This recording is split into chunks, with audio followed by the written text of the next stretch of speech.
If an ordinary person can average over 4,000 push-ups a day for 365 straight days, ask yourself, what could you accomplish?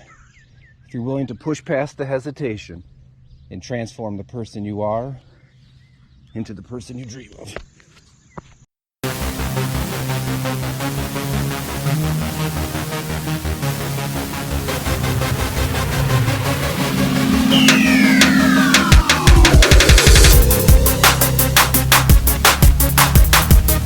Hello, and welcome to Health and Fitness Redefined.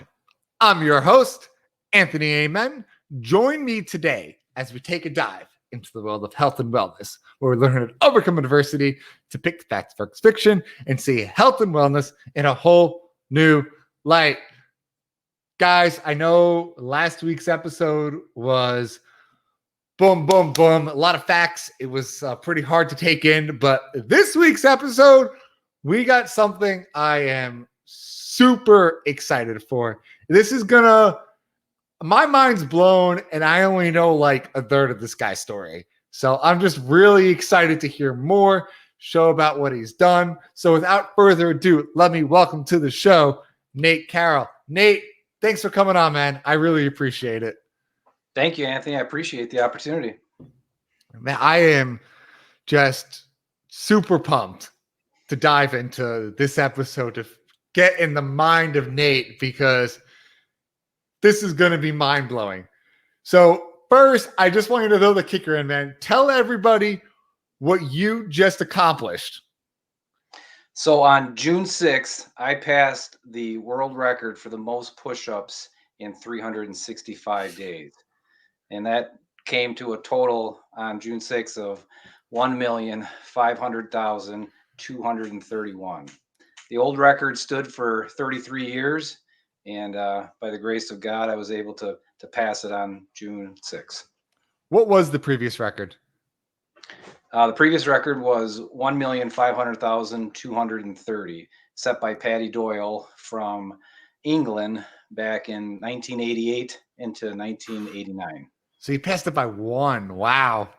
Well, I passed it by one, but I passed it a week early, so I kept doing push-ups till June 13th. So I added on a couple more just for padding. I just want to, I'm sorry, repeat that number and just one more time, just what you did in 1 year.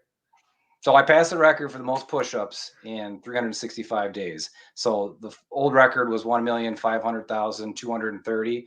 So on June 13th, the final day 365, my final push-up was 1,506,911. So I passed it by about 5,000. Wow. I was telling Nate pre-show, and I want my audience to know this, is I did a fundraiser and did 2,200 push-ups for 1 month. Nate here was doing 4,000 push-ups a day. I think this is important to kind of emphasize for our listeners, where some of us, it's a struggle just to get to the gym. Some of us, it's a struggle just to kind of take that first step into healthy lifestyle. This guy over here is not only doing that, he's going above and beyond. But before we dive into that, I would love to know about your backstory. So why did you decide to do something like this? What are the feats have you done in your life? Take us all the way back to the beginning. Well, this challenge was for two primary reasons. It was to support the Tunnel to Towers Foundation and to be a good role model for my children.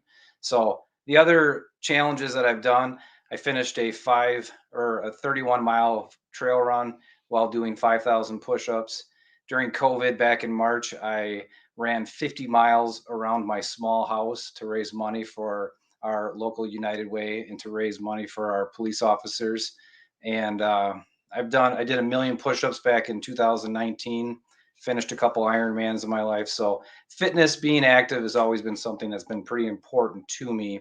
And I like it. It provides me with the opportunity to kind of feel energized and test my limits, and just to be an example to other people, including my kids, that anything is possible if you're willing to work and be committed to it and get up each day and chase after it.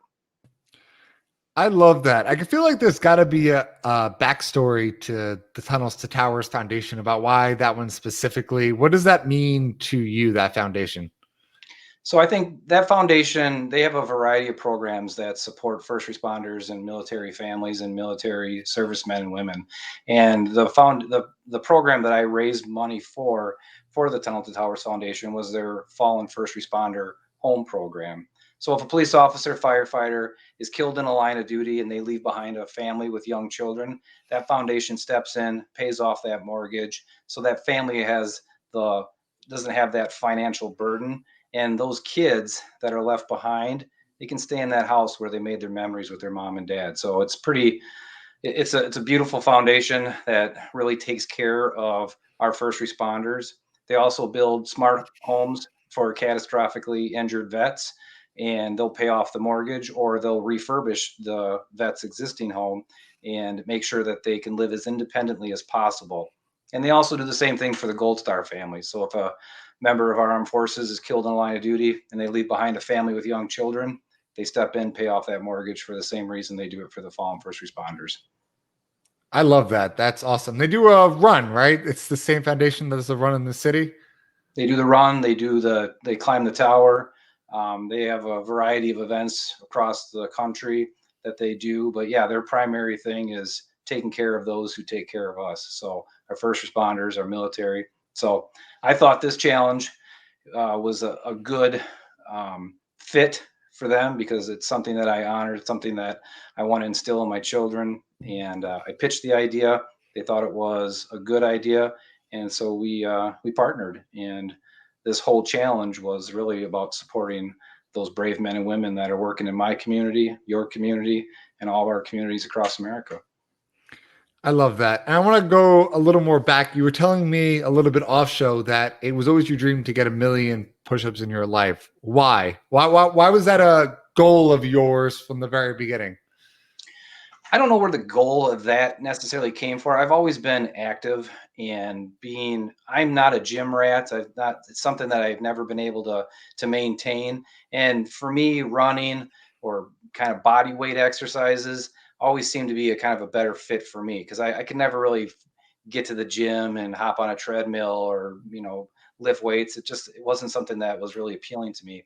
But body weight exercise, running was something that's always kind of been a good fit for me, something that I found a lot of passion in. And so I was doing push-ups, and I might be a little OCD, but I would log all my workouts. And so, they started adding up over the years, and I'm like, oh man, I'd like to do 1,000,000 push-ups in my life, because how many people have done 1,000,000 push-ups in their life? And so it just kind of grew from that into 2019 when I decided, well, why not try 1,000,000 push-ups in a year? And then after accomplishing that, I set the work on pursuing the record. So it's evolved over time, and the neat thing about, I guess, my approach is that it's kind of who I am. It's not what I do. So, and the push up is something that I've always found accessible. I don't need any special equipments or fancy gym membership. It's just me against the floor and gravity and my willpower to get the job done. So it's something that is, like I said, very appealing to me.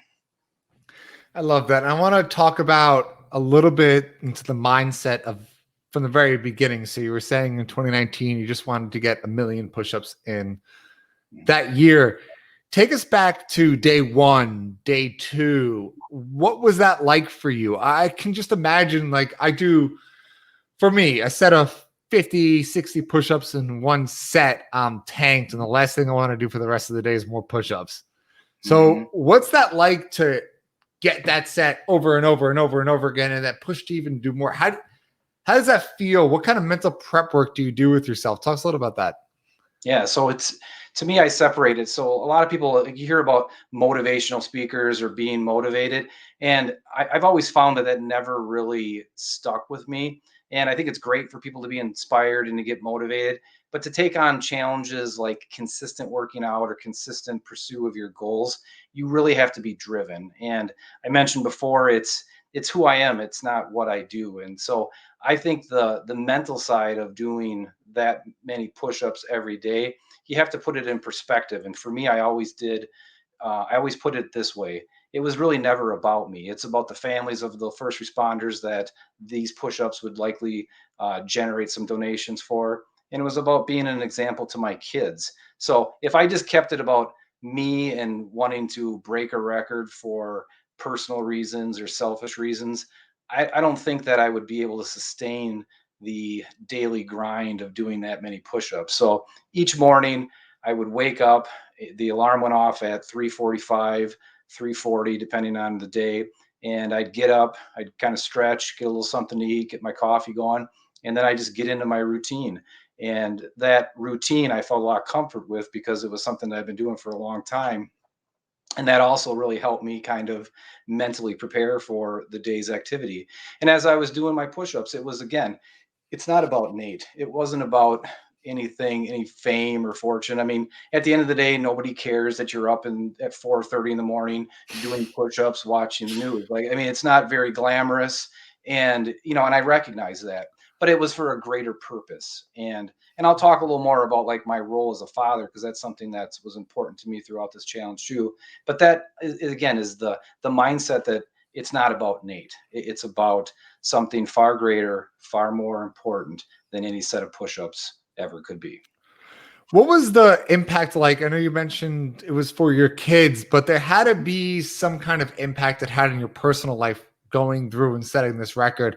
I could just imagine you're trying to do that many in a day where you'd have to be at an event somewhere. Then, oh, I got to get my push-ups in. Like we all have these like Christmas parties, holiday birthday parties, all that stuff where you're just like, guys, hold on, I got to record some push-ups. Can you talk to Well, me about that a little bit?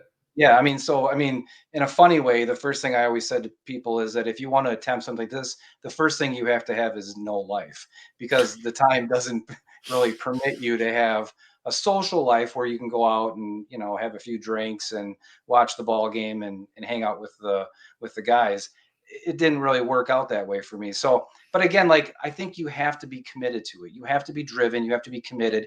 And with that, just like any other goal, you have to really commit to it and focus on what it is you do. And the sacrifice that you make is some of the Christmas parties or the parties or hanging out or going out on a boat or whatever it is that people do to enjoy life. You have to really sacrifice some of that. But I also found that if you weave and incorporate this workout into everything you do, you still have time to live your life and be a normal person and do what normal people do. I mean, I'm a father of three, I work full time, and I was still able to do everything that a father needed to do. I still was able to work and enjoy life a little bit as well. It was just about, I had to get up and look at what I had to do that day. And we'll talk probably a little bit about my focus and how I approached each day, because I didn't approach it looking at the 1.5 million push-ups. That was too big to kind of wrap my head around, and I couldn't control a lot of the variables that were out there, days ahead or weeks ahead. So I would focus on what I could control. Let's talk about this impact. And I know you were talking about it a little more, some little more detail about how this was for your kids. You said you're a father of three. What did they think as watching you go through this? Did this inspire them to do it? Did it this do what you wanted to accomplish, where it show them that little steps can ultimately lead to a bigger goal? Yes and no. And I say no because my kids are little. I have a 14-year-old son, Charlie, a 12-year-old son, Louie, and a 10-year-old daughter, Millie. And really, what I wanted for them is to witness what goals that most people would say is impossible, what that looked like when you broke it down into small, manageable chunks each day, each moment, so that when they're 20, 25, and they're pursuing their passion and they're pursuing their dreams, they're going to be met with resistance. They're going to be met with people saying, you can't do that. It's impossible. It's too hard, or that's not what you want to do. I wanted this to be something that is part of their foundation. So when they're that age and they're making those decisions about their dreams and their goals, they can look back and say, if my old man can get up and do 4,000 push-ups a day, and I saw what it took, I saw how he dedicated himself, I think I can get up and chase my dreams today. And to really take a challenge like 1.5 million push-ups, I mean, it is hard. I mean, it's a special number. It's not easy to do. And I'm a very humble person. I'm not bragging about it, but it is a very challenging endeavor to take on because of the amount of work, the sacrifice, the risk for energy and injury, and the fact that you have life that happens all around you. So at any moment, things happen that can kind of take you off your square, so to speak. So I really wanted this to be like a template for them that they can reflect back on when maybe I'm dead and gone, or, I'm still around, and they can say, man, that really helped me get through this, Dad. So that was really kind of a lot of my thinking each day when I'd get up. And I'd get up at sometimes, obviously, and I don't want to do push-ups. It hurts. It sucks. It's a mental grind. I'd rather sit and eat ice cream or watch TV. It's not always fun, but that's the point. It's when we pursue our goals, when we pursue the things that we're passionate about, it's not about always being fun. We got to put a lot of work in behind the scenes. You know exactly what this sounds like? What's that? Owning a business, doing something on your own, being an entrepreneur, being responsible for yourself, where you don't have anyone saying, oh, Nate, go get to work by 9 a.m. It's self-motivating to get out of bed, to make yourself work, to do it for helping others and for your family ultimately, where absolutely you want to be that example for your kids. You want to say, hey, look what I did. I got up, I put the work in, and then look at the kind of rewards this reached because I took a chance on myself.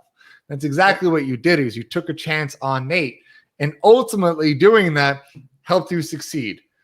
Absolutely. And I think you're spot on with that, because it really is. I mean, it's about taking personal responsibility and a personal accountability and really focusing on, okay, what do I need to do? And my mindset, I get up each morning and I knew that if I could get my 60 sets in, I could get the rest, I could weave the rest into my day. And I'd play kind of tricks on my mind with like my perception. I'd say like, well, the world record for the most push-ups in an hour is like 3,000. So if some dude can do 3,000 push-ups in an hour, why can't I do 4,018? So like I would say this stuff, that kind of these mantras that I would say to myself, kind of putting myself in situations that people that have achieved far greater things and under much more adversity have achieved what they've set out to do.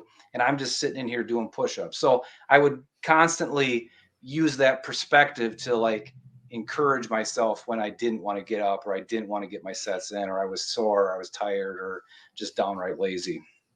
I love that, because this is something I self-talk to myself all the time when it comes to, all right, I got to go to work. Okay, I got to set this up. I got to make sure I accomplish A, B, C, D, E. And I'm like, oh, I worked 10 hours that day. Oh, wait, but the guy next to me worked 12. Mm-hmm. Look at Elon Musk. Look at these guys who are billionaires who started from nothing. They didn't inherit the money. No. Most of them started really, really broke, and then just little by little worked up a ladder just through hard work, was eventually able to get where they are today. Well, and think about how many people along the way told them that what they saw in their mind wasn't possible, that it was too hard, it didn't make any sense, no one's going to care, no one's going to do it. I mean, they were probably filled with people in their ear all throughout, telling them what they saw in their mind and then what they felt in their heart wasn't possible. And yet they persevered. And again, like, I would never compare doing some push-ups to what Elon Musk has done. I mean, the guy's brilliant. But there's probably some similarities in the thought process and how we approach what it is that we see in our mind and feel in our heart, and what that looks like when we execute that each day. I'm going to actually disagree with you on that. Where on the point where you said this is nothing compared to what Elon Musk did, I actually think it's exactly the same. The only difference is you took step by step what you needed to do for the push-ups, as opposed to how to make a car run by electricity. You did the exact same things. You systemized everything the exact same way. So if you took that effort and then reprogrammed it to something like that, you could have accomplished the same exact thing. And I full-heartedly believe that, because you have that willpower. You have that belief that I can do this, because I know how to take these smaller steps to get there. So I think you are totally comparable. Well, I appreciate the compliment. But yes, it's about, and again, really prioritizing what is it that I can control and really kind of dismissing and not paying attention to all the elements that I can't control. And I would assume, I mean, yes, it is like running a business, taking that personal responsibility for yourself. Two questions for you, kind Sure. of back to back here. Yeah. So a lot of our listeners and you guys at home, they listen to this because health and fitness is like, this is their first step, is trying to listen, is hearing what we have to say. So what mindset advice and what can you tell these people? What's the first step? What do you have to plan? What do you have to think about? Is there anything you could offer everybody to say, this is how you start? Don't be afraid to fail. I mean, for me, a challenge like this, it was every day was filled with a high probability of failure because of the wear and tear on my body and life in general. You can't control that. But I think not being afraid to fail and having belief in yourself, and then really taking a look at what is it you want to accomplish? What is that big goal that you want to accomplish? And then you back it all up to what is my next choice? What is my next decision that moves me in the direction of that goal? And at the same time, always being self aware of what's going on externally. Because I can't set a goal and have a clear trajectory to that goal free from any conflict, challenges, setbacks, and obstacles. You have to really assess kind of what's going on. For the push ups, for me, I had to really assess what was going on with my body, what was going on with my mind, and kind of pay attention to that. And sometimes I'd have to retool. I'd have to reassess my approach that day. There were days I had to cut back and rest because I was really sore and I was afraid of getting injured. So I had to listen to my body. So it's looking at the big goal, backing it up to my next choice, and not being afraid to fail. There was another one, but I'm actually going to throw another one in there based upon what you said. You said when days you took that step back, you Yeah. were talking about how you sometimes you need to give yourself a little rest. I see it a lot owning a gym where a lot of clients come in, they're all gung ho, they hop into it, and then something happens in life, whatever it may be. It's always a different reason, Sure. but then they fall off the bandwagon. So how did you get back into it? What was that like, pulling yourself right back into the grind? Okay, rest is over, time to go. Mm-hmm. Can you explain that a Well, the little way more? I approach it, so this is probably one of the things that stand out in my mind were back in 2007, my friend James and I were training for an Ironman, and he was having some, I can't even remember what injury he was battling with, but he was really down on himself. And I made the statement like, hey man, rest and you'll be an Ironman. And what I really meant by that statement was that you put in the work, you put in the time, you got to trust your body. And if you push too far, maybe you're gonna tank and you won't even get to the start line.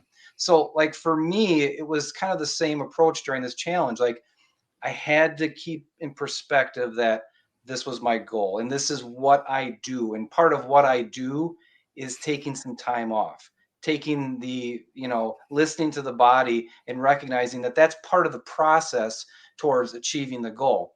But with that, you have to really you have to battle with your thinking because for me, and I don't know how other people are, but you start doubting, you start focusing on like, well, what if I can't get back at whatever number I need to hit? And so you really have to challenge that kind of internal dialogue and just focus on again, what do I control? My effort, my breathing, my technique, my ability to take a step back. Those are things that I can control. I can't control that if tomorrow I wake up and my shoulders are screaming. I mean, this whole process, I learned about the rhomboid muscles, which you're probably familiar about. I never even heard of them before. So mine were screaming back in August, and it was concerning. But I had to step back. I had to rest those little annoying rhomboid muscles because I knew I read and I read and I read all about them, and that type of injury doesn't necessarily go away with more workload, more stress to it. So I had to step back. So I had to trust what I control, and that's how I approached it. You just opened up a whole new wardrobe with that. Well, Bomboids, they really do speak a lot of stuff. They really do. I meant They more. do. I love that, but I was talking more about taking control of the controllables.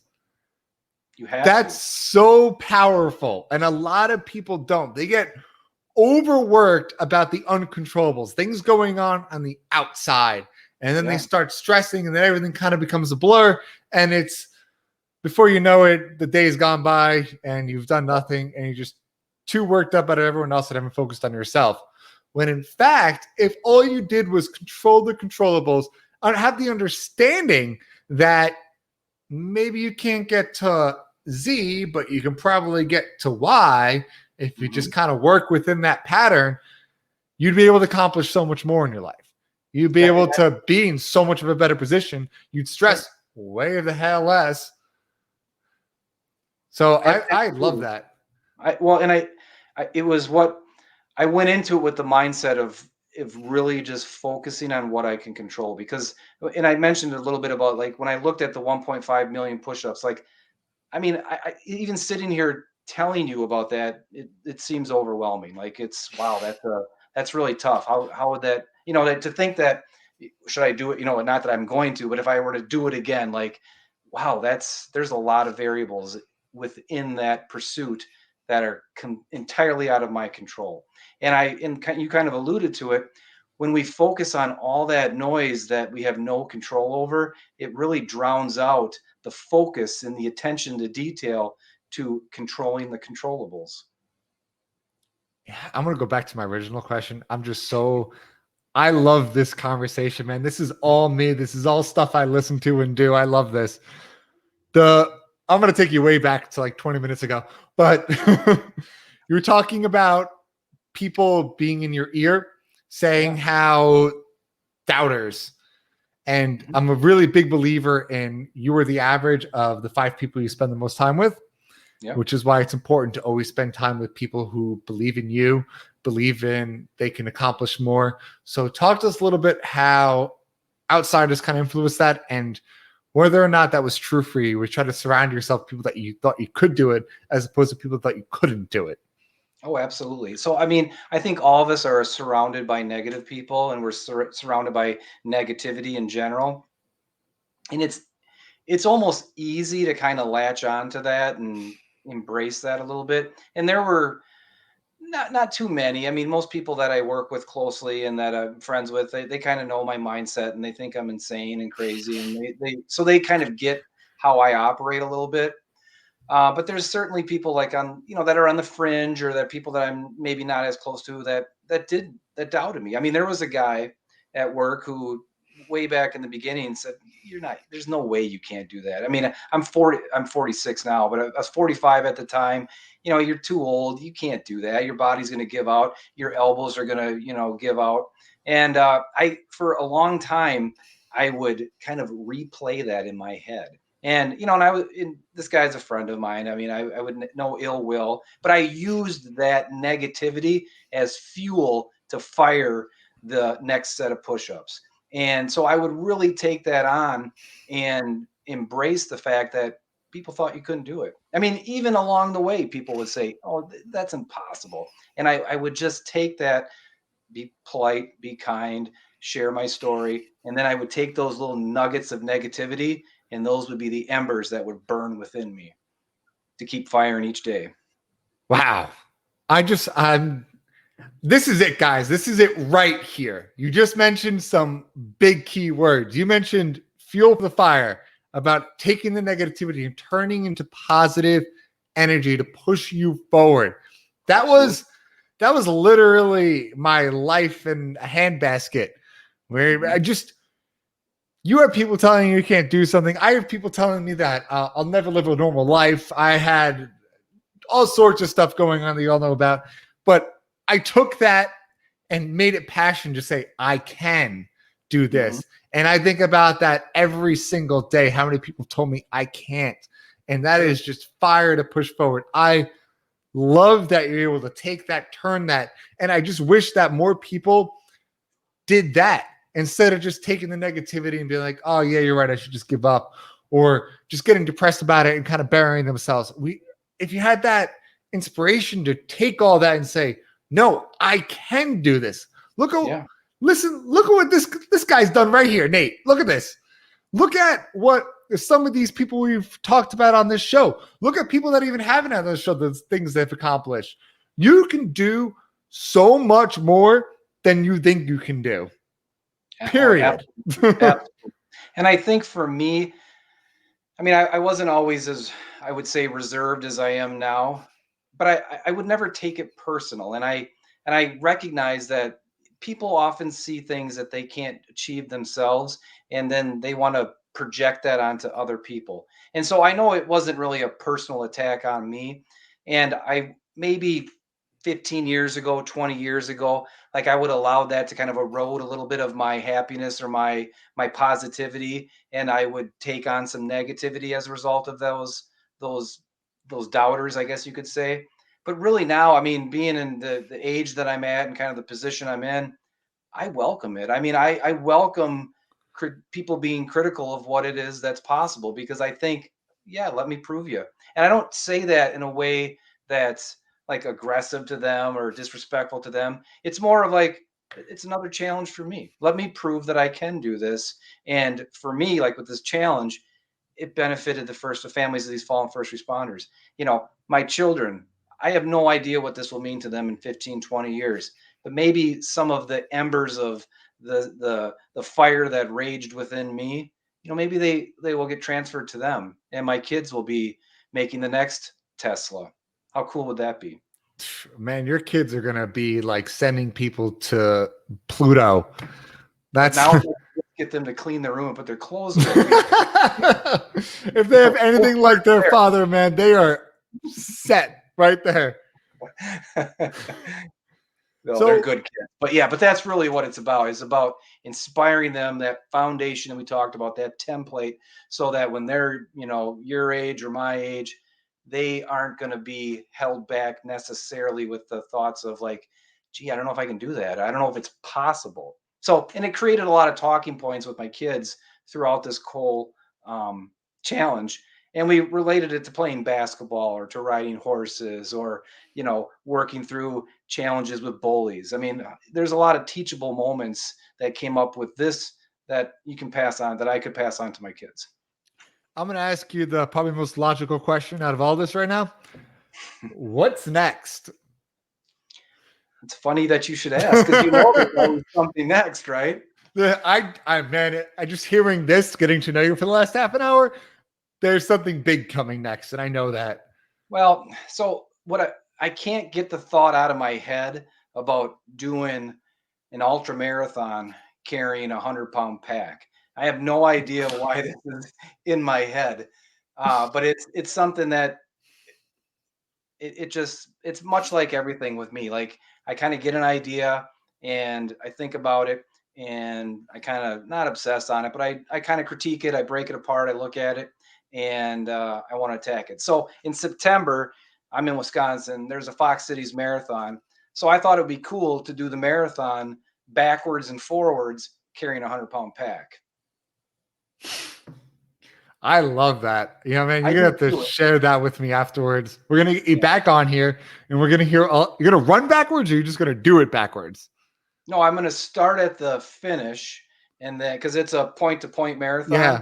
So I'll start at the finish and go backwards, and then I'll do the marathon over. So I was going to do 50 miles with a 100-pound pack, or I shouldn't say I was going. That's what I want to do. So I have to figure out how to do that. But then my son Louis like, well, Dad, how are you going to know where the 50-mile mark is? And I'm like, well, yeah, you're right. He goes, why don't you just do the thing backwards? And I'm like, all right, I'll do it. So I added on 2 miles, and 2.4 miles, I think it is. So if you're doing 50, man, 2.4 is nothing. It's gonna burn 5 anyway. So I love that. Just real quick, I want you to summarize everything we've talked about right now. What's some last minute inspiration you can give to people? I also want you to talk a little bit more about the Towers Foundation. And I actually didn't even ask, but how much did you raise? And if people want to donate, where can they donate?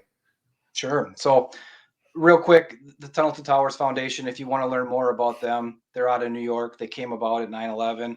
Steven Siller was a firefighter in New York City. Those planes hit those towers.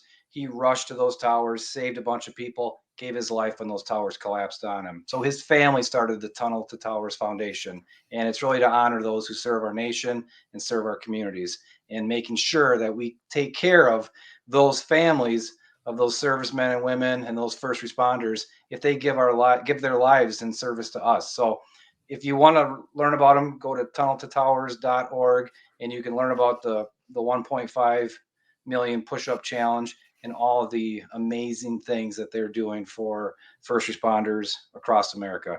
They're, I think, approaching 250 mortgage-free homes that they've paid That's for awesome. families across the nation. So, I mean, I don't know how many states, but I think it's upwards of like 35 states that they have touched a family of a fallen first responder or a catastrophically injured veteran or a Gold Star family. And they just announced that they are going to start paying off the mortgages for first responders that die due to 9/11 illnesses. So they've continued to expand, and I would just encourage anybody to check out their website and learn about them.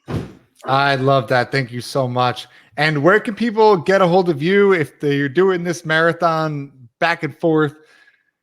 How can they donate? Just give a little more insight of what's coming up next and how people can help out. Yeah, so if you can still donate, the foundation always asks for $11 a month. The push through challenge, the 1.5 million push-up challenge, raised over $40,000 for that foundation. So That's awesome. again, it's amazing. I was hopeful for more, but 40,000 is going to really impact some families and do some good work in some communities. So yeah, so if people would want to learn about my next challenge or read more about this current challenge I just finished, you can go to the Tunnel to Towers website, or I post primarily on Instagram is kind of my main social media avenue, I guess. So, and that's nathaniel.lewis.carroll. Nathaniel.lewis.carroll. Well, Nate, I would normally sit here and do my outro, but I'm just not going to, because I think the most important thing we could take out of this is small steps lead to big goals. End of story. Anything is possible. I don't care if you haven't worked out in 35 years. If you want to go out and do something and make an impact, it is totally possible. So thank you guys for joining us on this week's episode. Nate, thank you so much for coming on. Until next week, guys.